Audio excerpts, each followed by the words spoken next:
Hello guys, आप लोगों का स्वागत है explore the space YouTube channel पर। और आज हम फिर से जाएंगे स्पेस पर, वो भी बिना स्पेस में जाए। तो आज हम जानेंगे कि क्या हम लाइट की स्पीड से ट्रैवल कर सकते हैं या नहीं, और अगर नहीं कर सकते तो हम लाइट की स्पीड से ट्रैवल क्यों नहीं कर सकते। तो चलिए स्टार्ट करते हैं। तो पहला सवाल कि क्या हम लाइट की स्पीड से ट्रैवल कर सकते हैं, तो इसका जवाब है नहीं, हम लाइट की स्पीड से ट्रैवल नहीं कर सकते। अब आता है दूसरा सवाल, हम लाइट की स्पीड से आखिर ट्रैवल क्यों नहीं कर सकते। लाइट में जो पार्टिकल्स होते हैं फोटोन, उनमें मास नहीं होता, वो मासलेस होते हैं, इसलिए वो इतनी ज़्यादा स्पीड में जा सकते हैं। और बाकी हर किसी चीज़ में मास होता है, इसलिए हम इतनी ज़्यादा स्पीड से नहीं जा सकते, या मैं कहूँ लाइट की स्पीड से नहीं जा सकते। ये तो सिंपल शब्दों में बात हो गई।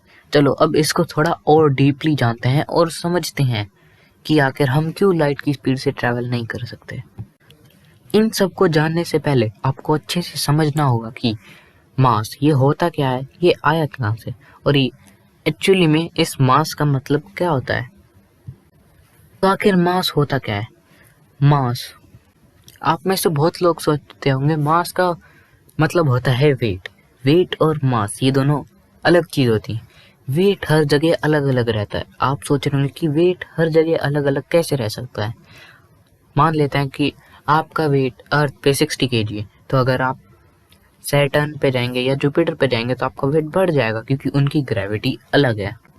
तो इसलिए वेट आपका हर जगह अलग अलग रहता है, लेकिन मास आपका हर जगह सेम ही रहता है। मास का मतलब होता है कि किसी भी ऑब्जेक्ट में कितने नंबर ऑफ पार्टिकल्स हैं। और इस चीज को अच्छे से समझने के लिए मैं आपको एक एग्जांपल देता हूँ। मान लो एक बुक आपके पास है और उस बुक में 200 पेज हैं। अगर आप वही बुक स्पेस में लेके जाओगे तब भी उस बुक में 200 पेजेस ही होंगे, लेकिन उसका वेट अर्थ पे अलग होगा और स्पेस में तो उसका वेट होगा ही नहीं। तो इसी को कहते हैं मास।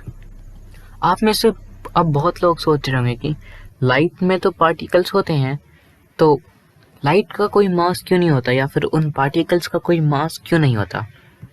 आपको ये समझने के लिए आपको गॉड पार्टिकल के बारे में पता होना जरूरी है।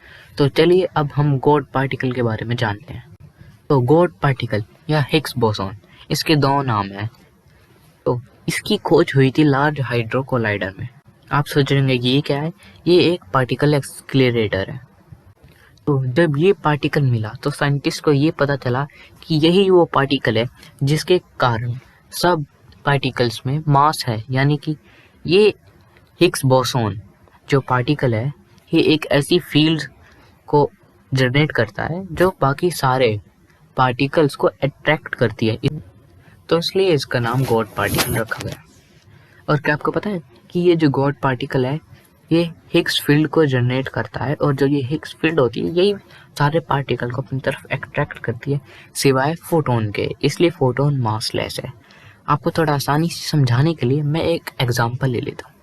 मान लो आपके पास एक मैग्नेट है। अगर आप उस मैग्नेट के सामने वुड को लाते हो तो वुड उससे अट्रैक्ट नहीं होगी, लेकिन अगर आप वुड के बजाय आयरन के नेल लाओगे तो वो आराम से उस पर अट्रैक्ट कर जाएगी और चिपक जाएगी। तो इसलिए फोटोन पार्टिकल के पास कोई मास नहीं है, क्योंकि फोटोन पार्टिकल हिग्स फील्ड से अट्रैक्ट नहीं होते। अब हमने जान लिया है कि मास क्या होता है और फोटोन पार्टिकल के पास मास क्यों नहीं होता है। अब हम जानते हैं कि कोई मास वाला ऑब्जेक्ट अगर लाइट की स्पीड से ट्रैवल करना चाहेगा तो क्या होगा उसके साथ।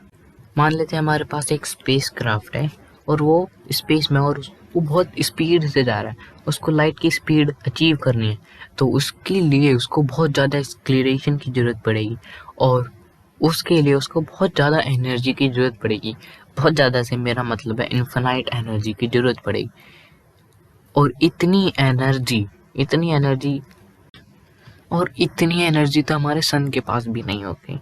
हमारे सन क्या, पूरी गैलेक्सी के पास इन्फिनाइट एनर्जी नहीं होगी। इन्फिनाइट इसका मतलब है कभी खत्म ना होने वाली। हर चीज हमेशा कभी ना कभी तो खत्म होती है। और पर एक तरीका है किसी मास वाले ऑब्जेक्ट को लाइट की स्पीड में ट्रैवल करवाने का। वार्प ड्राइव, ये एक बहुत अच्छा कॉन्सेप्ट है और हो सकता है मैं फ्यूचर में इसके ऊपर एक वीडियो बनाऊं। पर मुझे सबसे मस्त लगता है वर्म होल।